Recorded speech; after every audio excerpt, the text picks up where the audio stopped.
Tov, Veshem Hashem, Naaseh, Venatzliach, Shalom, Uvracha, on est dans mon bureau, on n'est pas à la Beth Knesset, Shalom Tzadik. On va essayer aujourd'hui de faire un cours aussi sur l'Aïmouna et le Bitachon par rapport à la situation.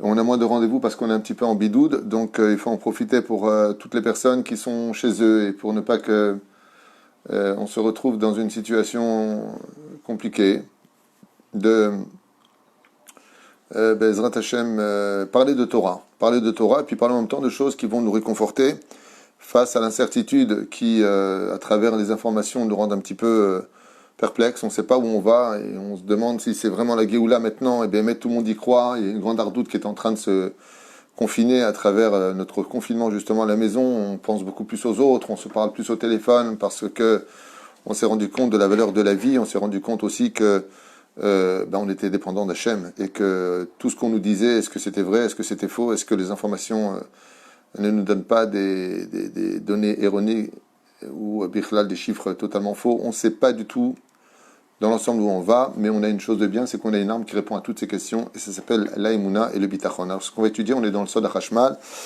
et aujourd'hui, j'ai pas donné la date, donc juste un instant, on est le 19, donc jeudi 19 du mois de mars et le Kav Gimel du mois de mars. On est dans le deuxième shiur. Juste pour vous annoncer avec l'aide d'Hachem, ce soir, vers les 18h30, on réouvre Bezrat Hashem les réseaux pour un question-réponse d'une heure parce qu'il y a énormément de gens. Je reçois pratiquement 100 WhatsApp par heure. J'ai bien dit par heure. Ça écrit du monde entier, ça écrit de partout. Pour qu'est-ce qu'on fait Shabbat, est-ce qu'on fait comme ceci, est-ce qu'on fait comme cela, si on est confiné, est-ce qu'on a le droit de dire Ma'in Sheva, mais plein de questions. En deux mots, Bezrat Hashem, ce soir à 6h, dans mon bureau, avec l'aide d'Hachem, et cette petite caméra, on essaiera de répondre à vos questions dans tous les domaines, parce qu'il y a quand même une situation qui demande des réponses, Beda Torah. Alors je ne dis pas que j'ai toutes les réponses, mais en tout cas, on s'efforcera de vous donner ce que l'on a appris, de vous le transmettre, Bezrat Hashem, pour essayer de vous éclairer et non pas vous guider. Je ne suis pas un berger, vous n'êtes pas des moutons, mais juste pour qu'on puisse partager ensemble des moments de questions-réponses, comme on a l'habitude de le faire. Le shiur, grâce à Dieu, vous êtes nombreux à acheter des shiurim, mais vraiment, je vous mamash mikol alev toda rabba, on en a vraiment besoin, et vous, ça vous donne beaucoup de mérite aussi. Aujourd'hui, le shiur est pour, ce matin, on a fait déjà la personne, là, c'est pour, dédié pour les Elou Nishmat de sa grand-mère, donc celui qui l'a acheté, Magou, Bat Zerou, et Emmanuel, Abigail, Simcha, Bat Sarah, Alem Shalom, Ruach Hashem, Tenachenam Began Aiden, Elion Vechol, Ashorvim, Imam, Bichlal, Arachamim, Vasilichot, Vechen, Yerasson, Venomar, Amen. Donc, Shiur dédié pour l'élévation de ces deux grandes neshamot, Shalchou le Bet Olamam. On n'oubliera pas la Refoua Shlema d'Eliyahu Ben Mesaouda Mel Meslati, pour bien le prononcer. Et puis, bien entendu, Refoua Shlema pour tous les malades d'Israël, Biotzé Minaklal, de bonnes nouvelles pour le monde entier avec l'aide d'Hachem. Et Zéou, Tachef Natril et Hashiur Shelano.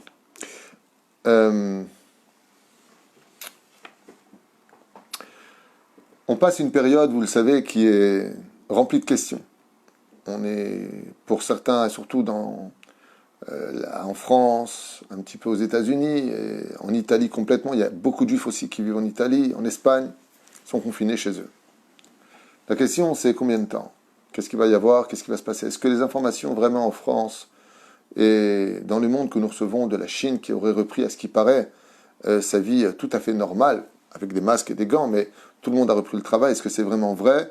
Ou est-ce qu'on connaît ce pays qui est capitaliste pour son gouvernement et communiste pour le peuple ? Est-ce que, alors que les médias n'ont pas le droit de s'exprimer, tout est contrôlé sur les réseaux sociaux, Internet et autres, est-ce que vraiment on vit la vérité ? On ne le sait pas. Est-ce que c'est une vitrine ? Est-ce que c'est réellement la boutique ?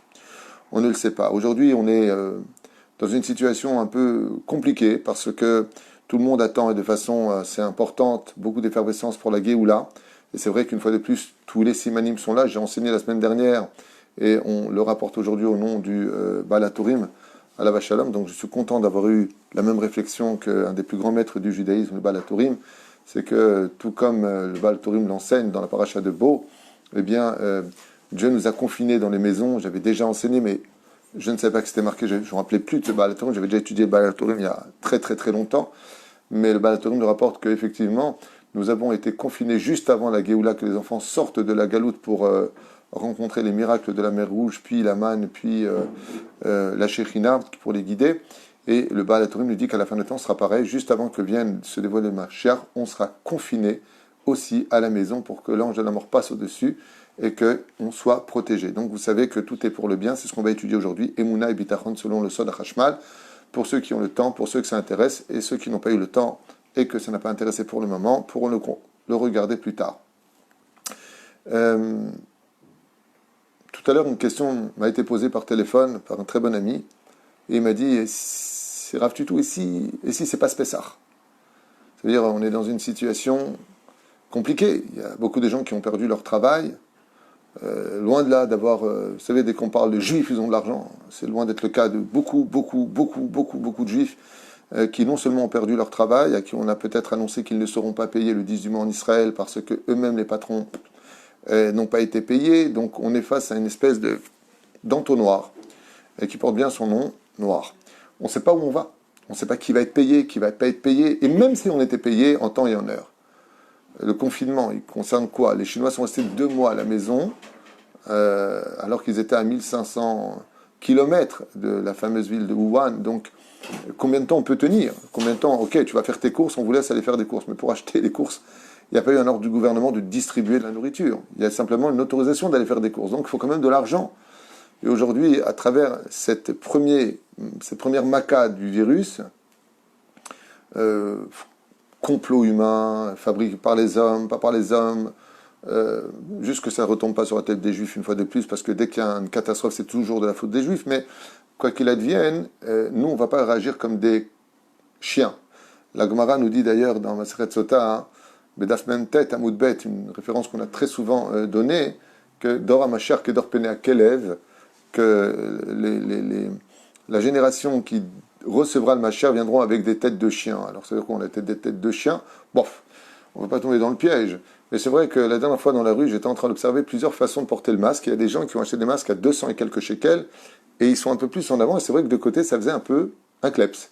Alors, je veux dire, c'est bizarre. Est-ce que moi, je pensais que c'était la guerre du Golfe où on portait des masques. On ressemblait vraiment à des chiens comme ça.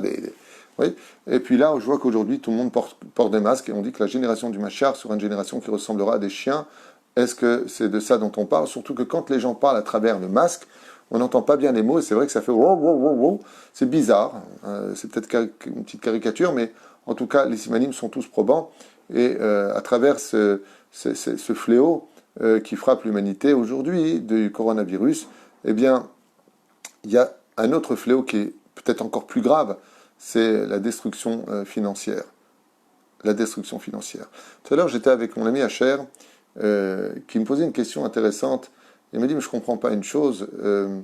D'habitude, dans le peuple d'Israël, lo alenu, chazve shalom, qu'on n'ouvre pas la bouche de ce côté-là, mais dans le peuple d'Israël, quand on n'est pas bécédaire, quand on ne fait pas ce qu'il faut, ce sont les enfants qui sont frappés. Ça veut dire que quand Dieu a donné la Torah au Har Sinaï, Baruch Hashem, il nous a donné cette Torah, mais il n'est pas frayeur, il n'est pas idiot Hashem, il a demandé des garanties. C'est bien beau de prêter de l'argent, mais il faut aussi des garanties si la personne ne paie pas. Donc il nous a donné son plus grand trésor, l'étude de la Torah, et Moshe Rabbeinu lui a proposé les personnes âgées. Le Midrash nous dit que Moshe lui a dit, écoute, si Chaz v'Shalom, ta Torah est délaissée, qu'on ne respecte pas l'étude de la Torah et l'accomplissement des mitzvot, alors tu prendras les personnes âgées du peuple d'Israël, ils paieront. Dieu lui a dit, j'en veux pas. Il a dit alors que nous payons, que les pères payent, et Dieu lui a dit, je n'en veux pas. Alors il a dit, peut-être que tu veux les femmes qui sont si méritantes dans le peuple d'Israël. Et Akadosh Baruch Hu lui a dit, j'en veux pas. Il lui a dit, alors tu veux qui? Et Akadosh Baruch Hu lui a dit, je veux les enfants. Si vous oubliez ma Torah, si vous ne respectez pas, si vous n'étudiez pas ma Torah, ceux que je prendrai, ce seront les enfants. Waouh! Et tout à l'heure, on a posé une question avec Hacher, il m'a dit, mais comment se fait-il que ce soit les vieux qui meurent? Puisque vous savez que le coronavirus est dangereux et nuisible, d'afka pour les personnes âgées. N'allez pas voir vos parents, vos grands-parents qui ont un certain âge, parce que leur système respiratoire est beaucoup plus sensible, beaucoup plus fragile. Les gens faibles, et donc qui n'auront pas les anticorps nécessaires pour lutter contre ce virus. C'est très simple, je lui dis. Dans la Torah, quand on nous parle de la garantie, c'est si on délaisse la Torah. Donc ce sont les enfants qui sont frappés. Mais si Chaz Hashem, il n'y a pas de hardout, si les parents, les grands-parents ne nous ont pas montré le chemin de la hardout, ce sont les vieux qui sont frappés. Et c'est pour ça, et c'est pas Minastam, que la Gemara nous dit que le temple a été détruit à cause de la haine gratuite, elle sera reconstruite sur l'amour gratuit. Donc on comprend aussi ici un signe de l'homme du Mashiach. Mais en toute franchise, Yosef, si Mashiach ne vient pas ce Pessah, qu'est-ce qu'on fait? Est-ce que on se prépare pour le prochain? Alors est-ce que Dieu nous fait un clin d'œil en disant « Ah, c'est bien, vous êtes tous préparés, mais vous n'êtes pas assez tous préparés ?» Ça peut être ça aussi. Comment on va tenir? Est-ce qu'on va être confiné dans les maisons? Combien de temps on peut rester sans travailler? Bichlal, allez, combien de temps on peut rester à la maison? J'avais dit d'ailleurs un Dvar Torah que m'a rappelé Rabbi Asher Ayakar tout à l'heure, Asher Cohen. Il y a très longtemps dans un shiur, j'avais expliqué qu'est-ce que c'était le Gehinam et qu'est-ce que c'était le Gan Eden. Et ça répond un peu à cette question-là. Pour celui qui n'étudie pas la Torah, du tout, qui s'y intéresse pas, quel est d'après toi, hein, ou d'après vous, le plus grand Gehinam qu'il pourrait subir? Le mec qui ne s'intéresse pas du tout à l'étude de la Torah. C'est de le mettre dans une yeshiva. Il meurt. Vous me saoulez, c'est un rasra, les mecs sont comme ça, on va étudier. Donc le Gehinam, ça peut être le Gan Eden pour une personne qui n'est pas habituée à vivre le Gan Eden sur Terre. C'est vrai? Pour les femmes et les hommes qui ont constamment l'habitude d'être dehors, comme c'est marqué, Gvod Bat Meler Penima, une femme juive virtueuse dans le judaïsme, c'est celle qui n'est pas trop dehors. Et c'est très curieux parce que c'est aussi le cas de mon épouse. Elle ne vit pas le confinement comme étant une souffrance. Parce que ma femme, c'est bureau, maison. Ce n'est pas une femme d'extérieur, ce n'est pas une femme qui va faire les canyoning, ce n'est pas une femme qui va sortir toute la journée, pas du tout. C'est une femme d'intérieur. Et les femmes d'intérieur, de rester confinées à la maison, c'est ce qu'elles vivent d'une certaine façon toute l'année, donc elles ne le vivent pas comme le Gehinam. Le Gehinam, c'est aussi pour remettre un petit peu les choses à leur place. Parce que celles qui sont par contre tout le temps dehors, des femmes très actives, les femmes professionnelles, c'est pas une critique que je fais, j'explique. Une situation psychologique. Eh bien, elles s'y retrouvent totalement quand elles sont des femmes d'intérieur. Et les femmes d'extérieur ne se retrouvent pas du tout dans cette épreuve. Il y a vraiment des réparations et il faut comprendre que le bidoud, c'est-à-dire que l'isolement que nous vivons, est un tikkun. Alors tout à l'heure, on a commencé en disant « Et s'il se passerait un Pessah ?» Allez, Dieu adore nous faire des clins d'œil, il adore nous faire des surprises, même si tous les rabbinim, on peut le constater, le Rav Kanievski Bichlal s'est carrément fermé chez lui, il ne reçoit plus personne. Les gens achètent déjà les vêtements de Shabbat Kodesh, de l'avenue du Mashiach. Les simanim sont présents, ça y est, on va où, on ne sait pas, mais quoi qu'il advienne, il faut que ce Pessah, de toute façon, ça vienne, parce que au niveau de l'endurance financière, au niveau de l'endurance de la patience, au niveau de l'endurance de tout ce qui nous entoure, on ne peut pas arrêter la rotation du temps. Il faut bien qu'on sorte quelque part, il faut bien qu'on évolue quelque part. Mais imaginons que ce n'est pas le moment encore de la Géoula. C'est repoussé à Pessah d'après. Ah, Maïesh. Maïe. Ce serait très compliqué, mais Israël a toujours tout surmonté. Et Bezrat Hashem, il n'y a jamais eu autant de changements. Il est évident que tout ce que nous vivons est un tournant de l'histoire comme jamais on l'a vécu. Jamais on n'a vécu une chose pareille. Il y a déjà eu des épidémies, il y a déjà eu des problèmes, il y a déjà eu des guerres. On n'a jamais connu ce qu'on vit aujourd'hui. Dans le domaine historique, sur l'échelle internationale, on n'a jamais vécu ça. En tout cas, peut-être que ça a été vécu, mais je ne suis pas au courant. On n'a jamais entendu que tout se soit arrêté, que d'un coup on découvre que les gouvernants sont prêts à libérer tellement d'argent qu'ils auraient mieux fait de sortir pour aider le social et qu'aujourd'hui ils sortent un peu violés par les événements. Ouais, on n'a pas assez compliqué. D'un coup on voit qu'il y a des solutions. Dommage que ce n'ait pas été fait avant. Mais en fin de compte, ce qui répondra à tout ça, ce ne sont pas les vidéos que nous faisons, parce qu'à un moment on en a ras-le-bol, on veut des réponses qui soient des vraies réponses. Et on sait que, comme l'explique la paracha de Vaïchi, dernière paracha des 12 parachiotes de Bereshit, c'est une paracha stouma. Ça veut dire qu'il n'y a pas d'écart dans la paracha entre la paracha de Vaïgash et la paracha de Vaïchi. Pour te dire que la fin des temps est fermée aux yeux de l'homme. Personne ne pourra dire exactement, dans les grandes allées, oui, mais l'autoroute principale, non. Personne ne pourra dire exactement ce qui se passera. Pourquoi ? Parce que, comme l'explique le Rav Dessler, la dernière épreuve de ce monde viendra réparer la première erreur de ce monde. C'est parce que Adam et Ève, de façon symbolique, ont manqué d'Emouna, que la dernière épreuve sera placée totalement dans le domaine de la Emouna. Et aujourd'hui, la seule chose qui nous tient encore avec le sourire, c'est la Emouna. Si on n'a pas la Emouna, on devient fou. Qu'est-ce qu'on va devenir? On rentre dans la panique, ça va être la révolte, il va falloir qu'on sorte, je ne supporte plus, il y en aura le bol de tout ça. Oui, de toute façon, c'est vous qui avez... On va rentrer dans une espèce d'hérésie, une espèce d'anarchie, où chacun fera ce qu'il veut, et on tombera droit dans un échec social, voire national. Hachem Ishmor. Donc on va étudier un petit peu ensemble, maintenant que j'ai fait cette préface, si ça vous intéresse. Il y a du monde qui regarde, Bichlal? Oui, bien sûr. Tiens. Je fais ça parce que beaucoup de gens m'ont dit, Rav Tuto, on est à la maison, est-ce que vous faire des cours? Donc là, je suis au bureau, j'ai fini mes rendez-vous de ce matin. Je fais un peu mes tikkunim, mais j'ai dit, au lieu d'étudier seul, je vais peut-être étudier un petit peu avec vous, quoique ce ne soit pas le CEDER en général que j'étudie le matin. Tov.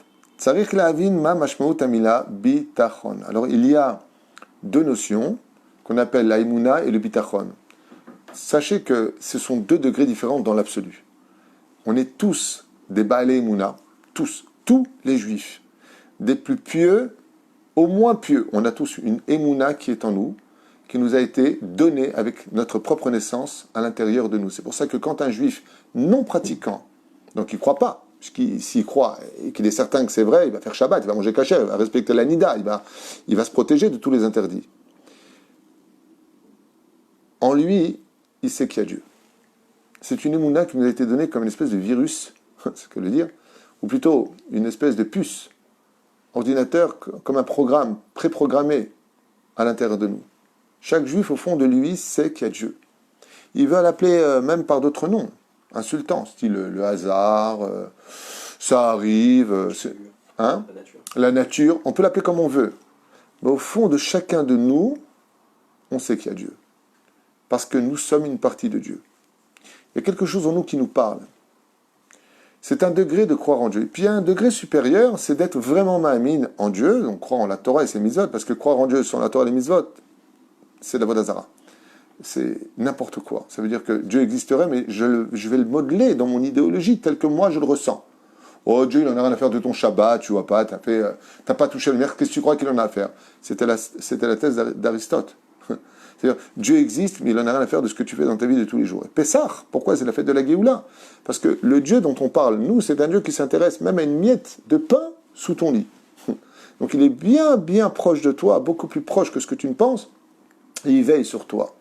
Cette émouna-là, elle est parfaite. Seulement, elle exige encore une ishtadlut. Ça veut dire que c'est une émouna qui compte sur Dieu, qui croit en Dieu, qui adhère à Dieu, qui adhère à la Torah, qui sait que tout est vrai. Mais malgré tout, elle ne nous laisse pas retrouver le sourire. Donc la émouna, elle est bien, mais on peut tout à fait verser des larmes et avoir de la émouna. Et même, ça peut être agaçant de dire à une personne, écoute, pleure pas, crois en Dieu, tout va s'arranger. Mais tu me saoules. Tu crois que j'ai besoin d'entendre que je crois pas en Dieu? Oui, je crois en Dieu. Bien sûr que je sais que... aval, c'est dur. Comment on va faire? Et que demain, comment ceci? C'est caché. C'est le degré d'émouna. Le degré d'émouna, il est bien, mais il n'est pas une assurance pour l'avenir.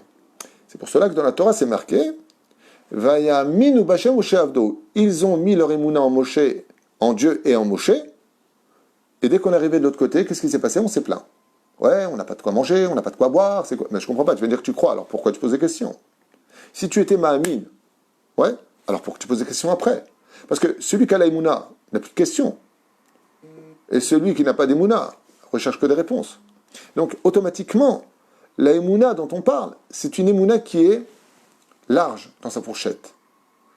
Quelle est la émouna qui se traduit par « je n'ai plus de questions et je reste serein et je garde le sourire », c'est le bitachon. Donc, il y a une petite différence entre le côté émouna et bitachon, parce que, par exemple, le roi David nous dit dans les Teilim, tout celui qui est boter b'Hashem, qui a du bitachon en Dieu, c'est-à-dire j'ai la émouna absolue, ouais, Chesed Yesov Evenehu. La bonté d'Hachem l'entoure automatiquement. Ce qui a du bitachon, il ne peut jamais rien lui arriver. Jamais rien. Jamais rien. La nature se transforme comme une récompense et une réponse à toutes ces questions. Comment on peut savoir, par exemple, si on a ou pas de l'aïmouna et du bitachon, c'est très simple. Constatez votre état mental, physique. Attention, on est tous humains, qu'on se comprenne bien. On peut avoir des moments de relâche. Je parle de généralité.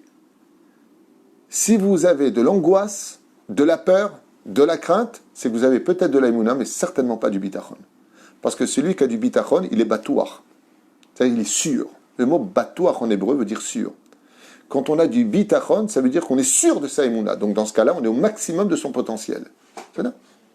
C'est pour ça que le roi David, on nous répète, et on le dit en Birkat Amazon, Ashrei Agaver Asher Iftah Bashem.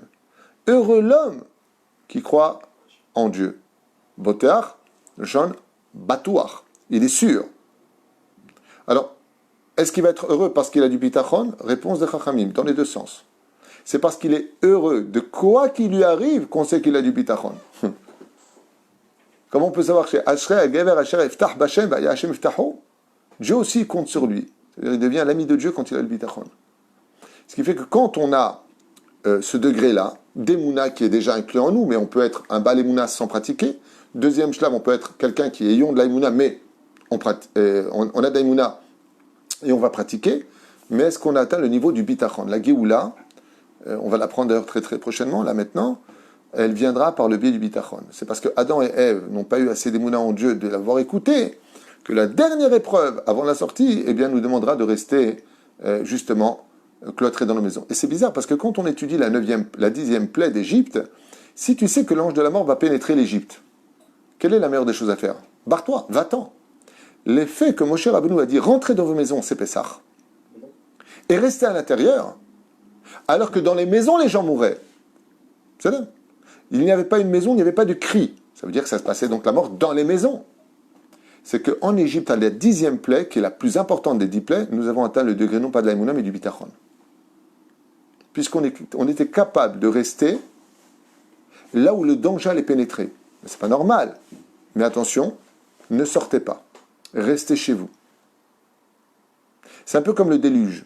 Dieu envoie un déluge dans le monde et il nous dit, restez chez vous, rentrez dans l'arche. Restez dans l'arche, les animaux, enfermés, il fait nuit, il restera. Et encore, il n'y avait pas de portable, il n'y avait pas de film, il n'y avait rien. Aujourd'hui, on peut, pour certaines personnes qui ne sont pas encore très très pratiquantes, s'occuper un petit peu. Les matchs de foot, il y en a qui adorent les matchs de foot. Kékaron, dans la tête, est-ce que Noé, quand il a été mis dans l'arche avec sa famille, est-ce que c'était une punition ou un salaire? Réponse, c'est un salaire.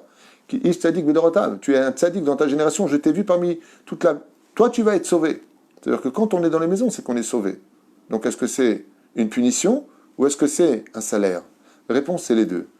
Automatiquement, quand on souffre, même dans un salaire, c'est qu'on répare aussi autre chose. Tzarich lavin ma shmaut amila bitachon. Et là, dans le Sod HaChashmal, à la page Taf Shin Tet, il nous dit qu'est-ce que veut dire le mot bitachon dans les mots. Mashayach lomar she'adam boter bashem she'aselo raktov. Il dit bien. Mashayach lomar, comment pourrions nous dire she'adam boter bashem, qu'une personne qui aurait atteint le niveau du bitachon et quitté le niveau de l'aïmouna, yaselo raktov, ça lui fera que du bien. Areb mitziut lechol adam, car dans la réalité de tous les hommes, yesh gam matzavim kashim shebaim me Hashem. N'y a-t-il pas des décrets terribles qui viennent d'Hachem? C'est vrai que, encore une fois, on pourrait passer notre temps à critiquer ce que mangent les Chinois, et c'est à cause d'eux, et c'est un laboratoire là-bas qui l'a fabriqué. T'as raison. Ce qui est vrai, j'en sais rien, moi. Je n'ai pas toutes les données, je ne sais pas. Il n'y a que Dieu qui sait réellement la vérité. Vous savez, il y a tellement de choses qui se disent, qu'est-ce qui est vrai, qu'est-ce qui est faux. Mais il y a une chose de sûr dans la Torah, c'est qu'on ne demande pas de regarder l'événement, de voir derrière l'événement, de voir derrière le bâton qui te frappe, qui tient le bâton. Et c'est ce qu'il dit. Matzavim kashim ba'im et Hashem. Que les conditions même les plus dures, il n'y a rien qui se passe. Et surtout pour le peuple d'Israël, si ce n'est pas la main de Dieu qui est derrière. Tout ce qui se passe, ça vient d'Hachem. Est-ce qu'Hachem, il envoie du mauvais? Jamais. Le seul mal que Dieu envoie sur nous, c'est la traduction de notre réception de ce que Dieu nous envoie. C'est par manque de connaissance qu'on parle mal des réactions divines. Par exemple, un chirurgien vient vous opérer, il vous a mal endormi l'endroit qu'il va opérer. Vous allez hurler, vous allez avoir mal. Vous allez le frapper, vous allez l'insulter. Aïe, aïe, aïe, j'ai mal, qu'est-ce qu'il y a? Excusez-moi, docteur, c'est pas bien endormi. Pourquoi tu dis ça? Parce que j'ai la conscience que c'est un médecin et que lui, il est venu me guérir. Il ne veut pas ma mort, il vient me guérir. Donc je vais partir en boitant, va dire le mec, il boite comme ça, et il dit merci au médecin. Je comprends pas, tu vas pas marcher pendant un mois, il t'a dit faites attention, ça peut s'infecter, prenez des cachets, ça t'a coûté de l'oseille, ça te coûte du temps, ça te coûte des douleurs. Et pourtant tu remercies. Et tu reprends un rendez-vous après, comme il dit. Mais pourquoi? Parce que tu as confiance en lui. Parce que tu as confiance en lui. Vous savez, il y a toujours cette image qu'on donne à la veille de Rosh Hashanah. Le mec il est en train de marcher, puis il soit une petite claque comme ça dans la nuque, un peu vexante. Il se retourne, et il voit que c'est son père. Oh papa, il lui embrasse la main. Bon, peut-être pas aujourd'hui, mais de façon générale. Il est tellement content de le voir. Cette tape qu'il a eue dans la nuque, il a vu que c'était une tape d'amour. Deuxième scénario, le mec marche dans la rue, et il prend une claque, toute petite, encore moins forte à la limite que la première. Il se retourne et il ne connaît pas le mec. Ils se battent. Quelle différence entre les deux? Là, il a reconnu son père, là, il ne reconnaît pas. Si tu ne reconnais pas qu'Hachem est derrière les événements, il y a de quoi te mettre en colère. Ouais, enfoiré, c'est quoi ce truc? Tu en as marre, qu'est-ce qu'on va devenir? Mais si tu reconnais que celui qui te met la tape sur la nuque, oh papa, tu sais que c'était une claque d'amour. Donc, non seulement tu t'énerves pas, mais tu dis Baruch Haba. C'est la différence entre le bitachon et la émouna. Dans la émouna, tu viens encore un peu dans l'obscurité. Tu viens encore un peu dans l'obscurité. C'est pour ça que la nuit, à la prière d'Arabut, on dit Emed ve'emouna. Pardon. Ken, Emed ve'emouna. Je suis l'Éternel, ton Dieu, qui t'a fait sortir du pays d'Égypte. Emed ve'emouna. C'est-à-dire c'est dans l'obscurité à Arvit et rêve qu'on vient à l'obscurité que l'on dit ça. Et le Minastam, on verra dans le Gematriot pourquoi. Sauf chez Adam Lamout. Donc il dit quoi? Matzavim Kashim. Comme par exemple la mort. Quand elle vient frapper une famille, c'est terrible. On t'a pris ce que tu aimais le plus au monde. Nora ve'ayom. Et donc dans ce cas-là, qu'est-ce que viendrait faire le bitachon si un homme arrivait à un tel degré?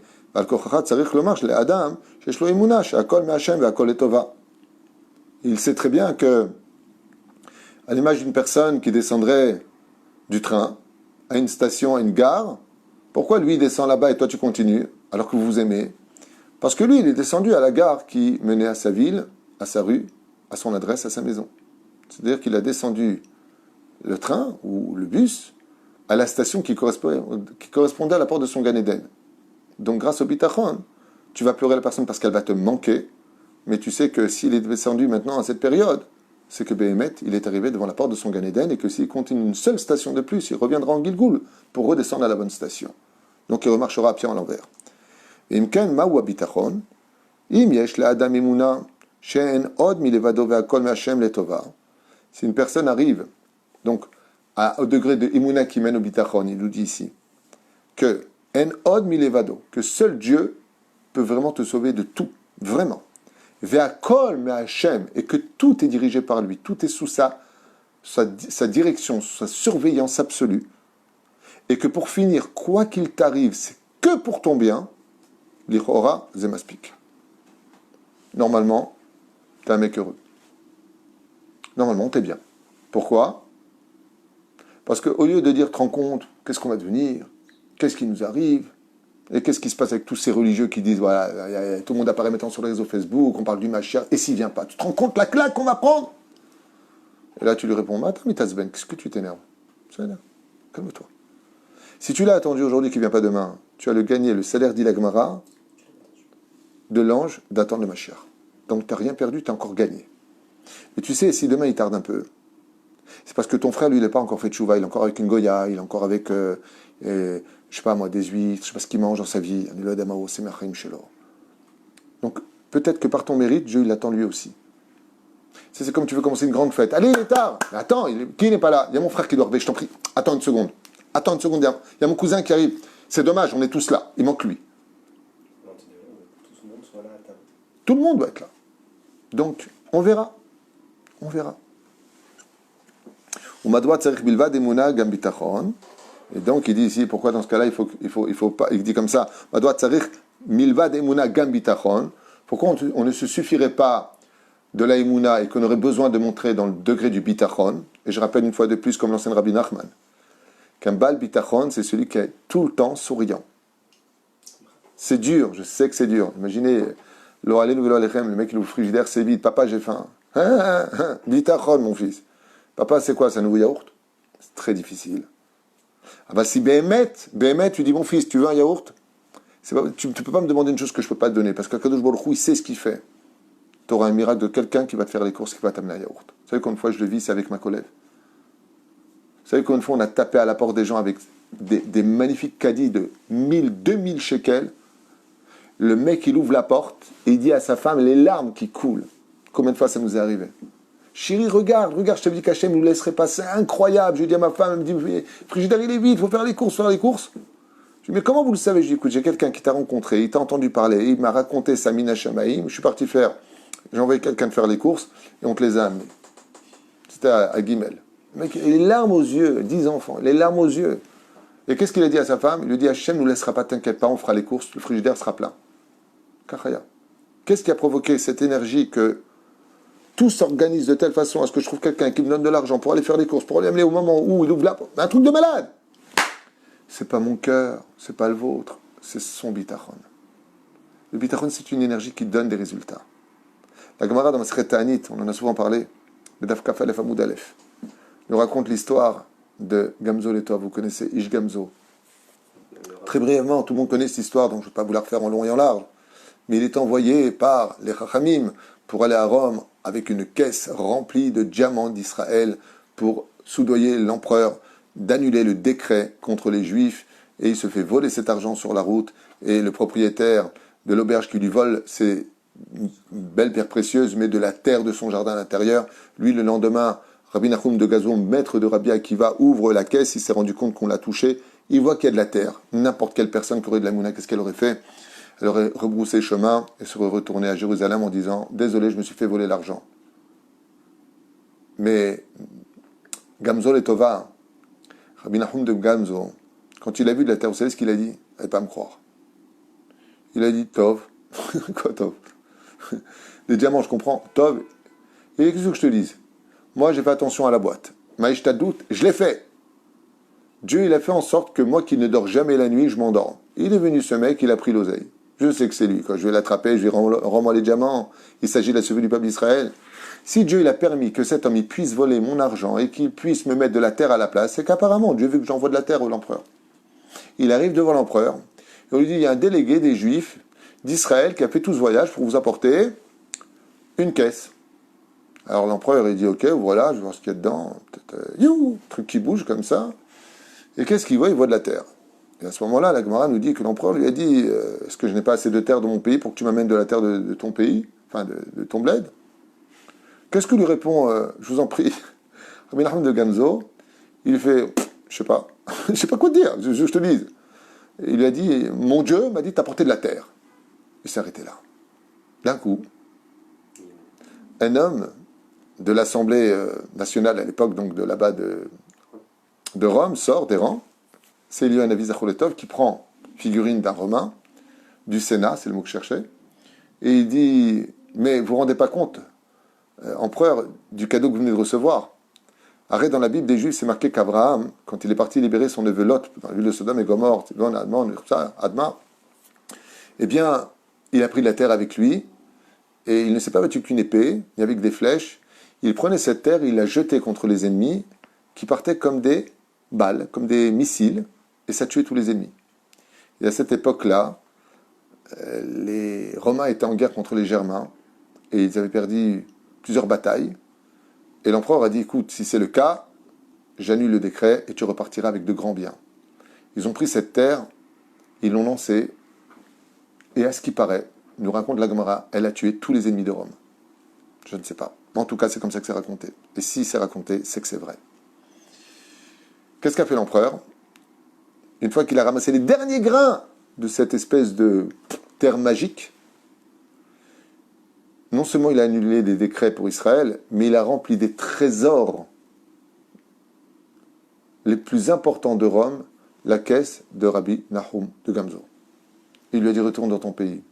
Lui, il était venu avec des pierres précieuses de ce qu'on avait en Israël. Mais Rome avait conquis le monde. Il est rentré avec des pierres précieuses encore plus belles et beaucoup plus importantes que ce qu'il avait amené.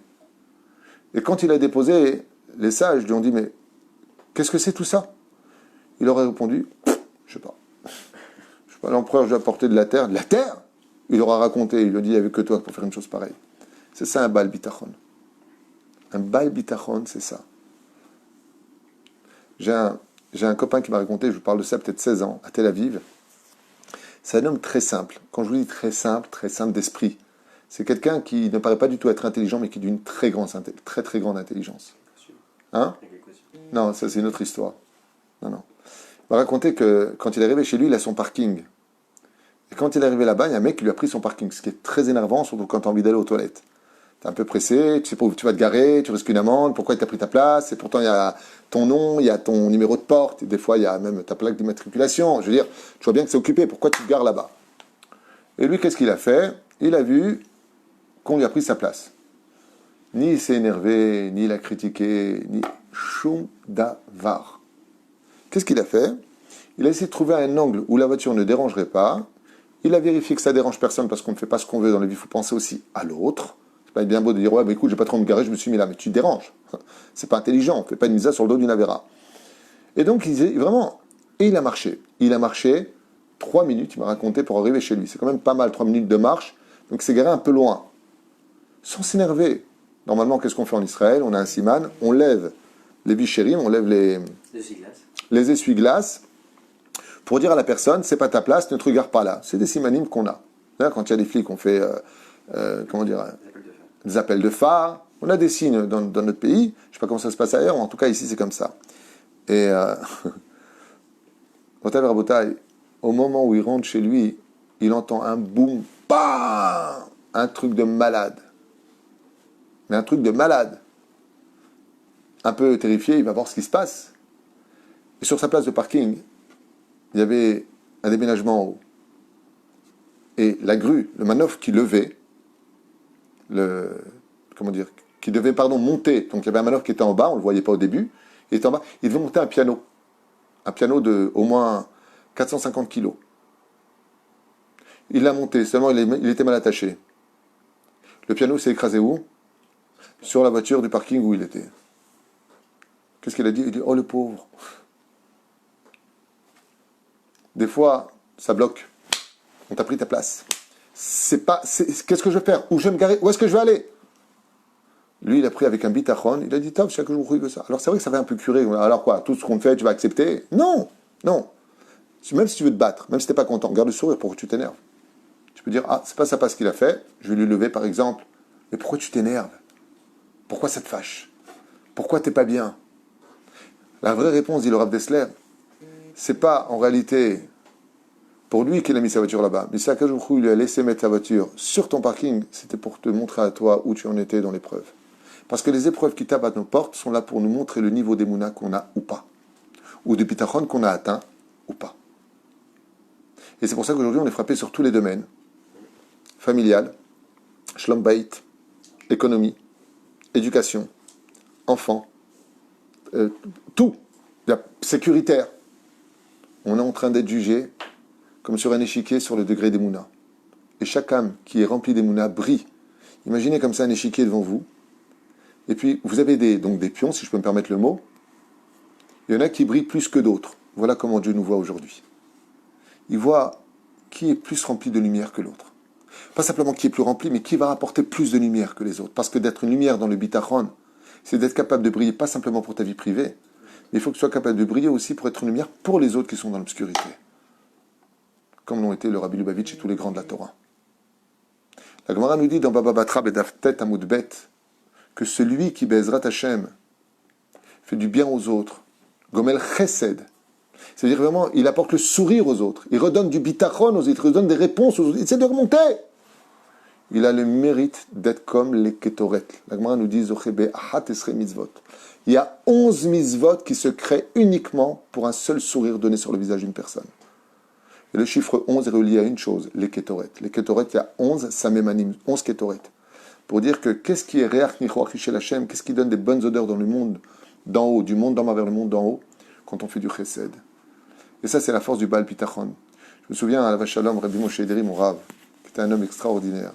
Chaque fois qu'on le voyait, tu pouvais être au plus bas de l'échelle, tu retrouvais le sourire, tu te sentais en sécurité. Et pourtant, il n'avait pas encore commencé à te parler, ni te poser une question. Rien que sa présence, tu sentais que Béhémet, tu pouvais compter sur Dieu. Tu savais que Dieu ne te laisserait pas. Zé miprinat bitachon shel adam. Il dit ici, pour ne pas trop tarder, que le bitachon, c'est la meilleure canne pour un homme dans la vie, où qu'il soit, et dans n'importe quelle épreuve, pour avancer et pour être certain qu'il ne s'enfoncera pas. La canne permet de pouvoir mesurer. Iftach Bashem, comme c'est marqué dans Ishayahu, Iftach Beshem Hashem Veishaen Beloav. Il a confiance au nom de l'Éternel son Dieu, Yud Kevavke, qui représente le Dieu de la miséricorde, Veishaen Beloav, et il se repose sur Hashem. Rabbi Nachman a dit ça d'une autre façon, il dit, quand tu as des problèmes, si vraiment tu as du bitachon, tu dis Hashem, prends mes problèmes, je m'occupe de ta Torah. Ça c'est Rabbi Nachman, surtout Yegan Alenu. שזה בא לעולם המעשה האדם לפעמים עובר איסור אפילו קל, או עושה יותר מדי השתדלות, כדי להשיג פרנסה, ובדבר אחר, זה מראה שחסר בו ביטחון. Comme par exemple quelqu'un qui rentre en panique, il va essayer de faire plus d'heures pour gagner plus d'argent, il va essayer de faire trop d'efforts, alors qu'il aurait mieux fait d'aller étudier la Torah à ce moment-là. Cette personne-là, chaser bitachon. Il a de la imuna, mais il a manqué de bitachon. Comme ça me rappelle une histoire qu'on avait racontée à propos du Baal Shem Tov. Une fois, il était arrivé dans un chouk, une espèce de supermarché, chouk. Un marché. Ouais, marché Ken, à l'époque. Il a vu un homme qui ne cessait de courir à droite, à gauche, à droite. Alors il l'a arrêté, il lui a dit « Hey, qu'est-ce que tu cours comme ça ?» Il lui a dit « Je cours après ma parnassa. » Il lui a dit « Tu t'en sors ?» Il lui a dit « Pas du tout. » Il lui a dit « Tu veux que je te livre le secret de pourquoi tu t'en sors pas ?» Il lui a dit « Ah oui, je veux bien, Godarav. » Il lui a dit « Parce que l'ange de la parnassa, dit Karnosa, il n'arrive pas à te rattraper tellement tu cours après ta parnassa. Si tu avais une vie de qualité un peu plus importante, tu donnais plus de joie autour de toi, tu travaillais avec la bracha d'Hachem dans ton travail, dans l'honnêteté, et surtout dans le fait de faire partager cet argent. Tu gagnes l'argent, moi, donne le maaser, achète l'odeur, c'est ce qu'il faut pour tes enfants. Sois sympathique. As Bezrat Hachem, on arriverait à numéro 5. Il faudrait expliquer précisément le mot Emouna et Bitachon. Alors, Bitachon vient du mot Betach. Mazé Betach. Betach. Vous connaissez en hébreu le mot. Dis-moi, il vient Betach. Betach ne laisse aucune possibilité d'impossibilité. Ça veut dire quand on dit Bitachon, c'est 100% sûr. Quand on dit Emouna, ça peut être 10%, 20%, 30%, 50%, 60, 70, 80, 90. Et ça, c'est le Bitachon. Le Bitachon, c'est vraiment être batouar, être sûr et certain que ça vient. On raconte l'histoire d'un loulian que j'avais fait en cours il y a très longtemps sur le domaine de la Emouna et du Bitachon. On peut être ma'amine, comme ça on raconte l'histoire d'un loulian. Un loulian, c'est un funambule qui marche comme ça sur un fil, et puis il a des hauteurs importantes qui mettent sa vie en danger. Et un jour, comme ça, il y a un funambule qui arrive dans une ville, et au premier étage d'un immeuble, il attache un fil d'une fenêtre à une autre fenêtre, et il marche dessus, et donc tous les gens en dessous l'applaudissent parce qu'il a fait un très beau spectacle. Et puis voilà qu'il détache ce fil, il le met au deuxième étage, puis au troisième, quatrième, puis arrivé au septième étage, donc à une très très forte hauteur, eh bien, il vient comme ça, regarde le tzibour qui est tout petit en dessous, il leur dit « Vous pensez que je vais y arriver ?» Il demande comme ça au public qui l'applaudit. « Ouais, bien sûr, Anima Amin, ouais. » Puis à un moment, qu'est-ce qu'il fait? Il prend un bandeau et puis il se couvre les yeux. Il dit « Là, vous pensez que je vais le faire ?» Et tout le monde dit « Ouais !» Ils applaudissent. Bah oui, on a vu, franchement, tu regardes même pas une seule fois où tu mets tes pieds, donc c'est évident pour nous que tu vas le faire. Puis à un moment, qu'est-ce qu'il fait? Il prend une chaise et il la met sur ses épaules. Et à ce moment-là, il dit, maintenant, vous pensez que je peux y arriver comme ça, en plus en portant du poids sur moi? Et là, il y a juste une personne, les gens commencent à avoir peur, mais il y a une personne qui a dit, ouais, toi, c'est sûr que tu vas y arriver. Il lui a dit, t'es sûr que c'est sûr? Il lui a dit, oui, alors monte sur la chaise. Et là, le mec, il a dit, non, je voulais dire, toi, tu vas y arriver, mais c'est là où tu vois que c'était du bitachon. Si tu es capable toi-même de t'asseoir sur la chaise de toutes les épreuves, alors c'est que Bémet un bal bitachon. Sinon, tu étais mamine que lui peut y arriver, mais ça ne t'engage pas toi. La Emouna, le problème qu'on a, c'est qu'elle n'engage pas l'homme lui-même à certains degrés de Emouna. Par exemple, dans certaines religions, croyez en moi et vous serez sauvés. Croire, mais sans m'engager. Ok, j'y crois de façon philosophique. Par exemple, je crois en Dieu, mais je ne fais pas Shabbat. Je ne mange pas kasher, je ne fais pas la tzedaka, ni le déa, toutes sortes de mitzvot. Oui, mais ça ne t'engage pas toi. C'est une mouna qui se trouve à 1 degré, à 1 seul %. D'arriver au bitachon, c'est d'être batouar à 100%. Que Bémet, c'est ça la solution. Que Bémet, il faut qu'on y arrive.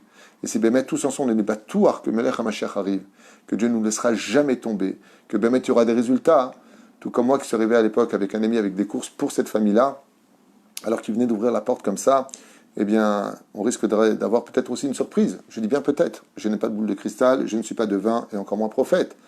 Mais d'avoir une surprise, que le fait de créer cette énergie de demande de l'avenue du Mashiach, comme disait le Rabbi Lubavitch, oui, Mashiach, non, il faut demander le Mashiach, il faut vraiment qu'on insiste, eh bien, ils viennent. Ceci étant, j'ai analysé autre chose. Vous savez que la Gemara dans Sanhedrin nous dit, et je finirai avec ça pour ne pas m'allonger trop longtemps, on se retrouve ce soir, pour ceux qui le veulent, à 18h30, après la prière d'Arvit, pour un question-réponse par rapport à Shabbat ou d'autres sujets de cache-route sur Pessah et de la situation, en espérant donner les bonnes réponses avec l'aide d'Hachem.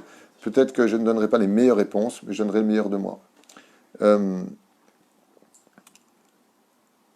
disais quoi juste avant ? Que vous avez eu le temps de voir quelque chose, justement par rapport à la...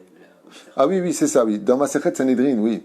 Il est marqué En ben David Bar et la Bessiar Da'at. Alors écoutez bien ce que ça veut dire, parce que ça peut être une très très bonne réponse aussi de la Gemara par rapport à la situation, qui est merveilleuse et qui dit comme ça, le Mashiach viendra au moment Bessiar Da'at, au moment où plus personne ne l'attendra. C'est quand même magnifique, parce que si Mashiach ne vient pas à ce Pessah, comme on le pense tous, d'une certaine façon après les événements qu'on est en train de vivre, et les disponibilités qui sont mises au service de l'humanité, ça veut dire combien de temps on peut rester enfermé, et combien de temps on peut rester sans argent. Donc il faut qu'il vienne. S'il ne vient pas, ce qui va se passer, c'est que beaucoup de gens risqueraient de tomber de leur imuna, d'attendre le Melech HaMashiach. Et la Gemara dit c'est aussi une possibilité. Le Mashiach viendra quand plus personne n'attendra. On ne l'a jamais autant attendu qu'aujourd'hui. De façon générale dans le monde entier. Même les goïms l'attendent, sachez-le. C'est un truc de fou ce qui se passe sur le domaine planétaire. S'il ne vient pas à ce Pessah, alors méfiez-vous qu'il ne vienne pas tout de suite après, parce que ce sera le moment où plus personne n'y croira. Et ça aussi, c'est une réponse. Et pourquoi ? Parce que la Gemara nous dit, il viendra de façon pitomite, soudaine. Là, c'est pas soudain. Donc, s'il ne vient pas, surtout, gardez votre bitachon. Toda rabba.